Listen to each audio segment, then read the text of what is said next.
এবং তখন থেকেই আমাদের সাথে অত্র অঞ্চলের সমস্ত মানুষ জড়িয়ে আছেন। এটা আমার জন্য, আমাদের জন্য, এই মাদ্রাসার জন্য সৌভাগ্য।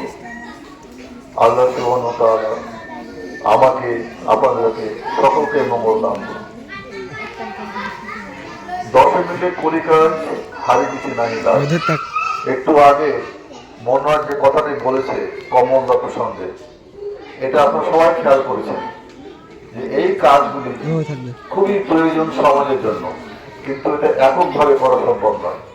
কিন্তু একজন উদ্যোগ নিলে ভারতের পিছনে সবাই চলে আসে, যেটা আপনারা একটু লক্ষ্য করলেন এবং শুনলেন। অনুরূপ ভাবে শিক্ষা ক্ষেত্রে মাদ্রাসা দান অনন্য, যেটা আমাদের প্রিন্সিপাল সাহেব বলেছেন। যতগুলো দান রয়েছে তার মধ্যে মাদ্রাসা দান অনেক বেশি গর্বের, অনেক বেশি আল্লাহ সুবহানাহু দরবারে পরিচিত হয়। তো এই মাদ্রাসার সঙ্গে সংশ্লিষ্ট যারা রয়েছেন প্রথম থেকে, তাদের মধ্যে বেশ কয়েকজন উপস্থিত আছেন। অনেকে হয়তো আসতে পারেন নাই ঠান্ডাজনিত কারণে, বিভিন্ন কারণও আসতে পারেন নাই। যার সকলকে আমি আমার আন্তরিক অভিবাদন এবং ধন্যবাদ জানাচ্ছি এবং অনুরোধ করছি, আপনারা অতীতে যেভাবে আমাদেরকে সাহায্য সহযোগিতা করেছেন, এই মাদ্রাসাকে সাহায্য সহযোগিতা করেছেন, আগামীতেও আপনারা সেইভাবে এগিয়ে আসবেন। আল্লাহ সুবহানাহু ওয়া তাআলা আপনাদের সেই শক্তি দান করুন। একটা বিষয় লক্ষ্য করেছেন যে আমাদের এই মাদ্রাসায় যারা পড়ছে সেই সমস্ত ছেলেপেলেগুলো কিরকম সাইজের, এত বড় বড় ছেলেপেলে, এই এত বড় বড় ছেলেপেলেকে শিক্ষা দেওয়া কি যে কঠিন, এটা একজন বাপ মাও বুঝে।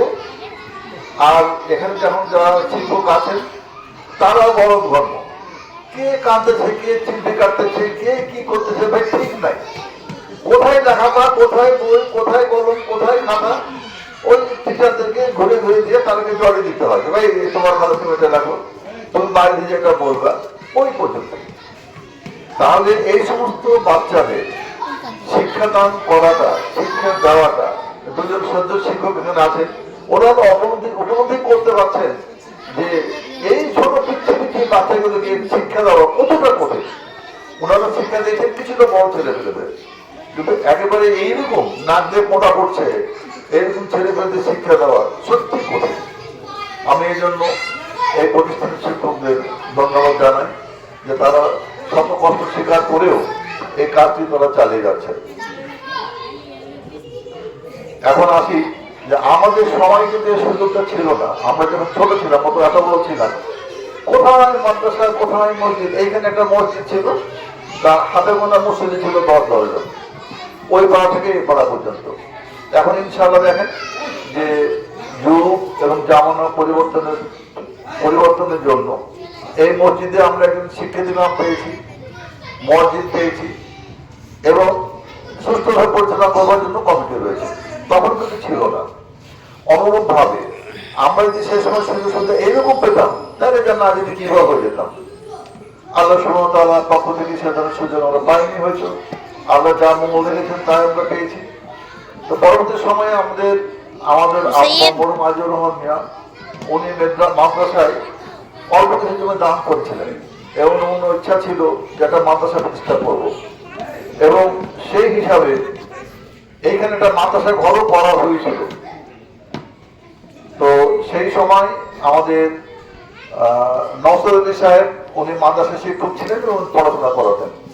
বন্যায় ঘর থেকে ভেঙে গেলে পরবর্তী সময়ে আমরা 3 ভাই মিলে পারিবারিক ভাবে এই মাদ্রাসার ঘরগুলো করেছি এবং আপনাদের সকলের সাহায্য সহযোগিতা নিয়ে এই মাদ্রাসা এখান থেকে চলে আসছে।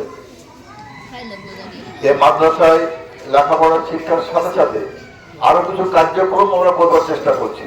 হয়তো সফল হতে পারি নাই, খুব সংকীর্ণ অবস্থায় আছি, মানে প্রাথমিক অবস্থায় আছি, চেষ্টা করছি। কি চেষ্টা করছি? আমরা চাচ্ছি যে সুদ মুক্ত, ঋণ মুক্ত জীবন দান। একটা পরিবারকে যদি আমরা সুদ মুক্ত করতে পারি, ঋণ মুক্ত করতে পারি, এর চেয়ে বড় আর কিছু হয় না। তার কারণ সুদকে বারবার নিষেধ করা হয়েছে, আপনারা এটা সকলে জানেন, আমি ধর্মের কথা বলতে চাইছি না।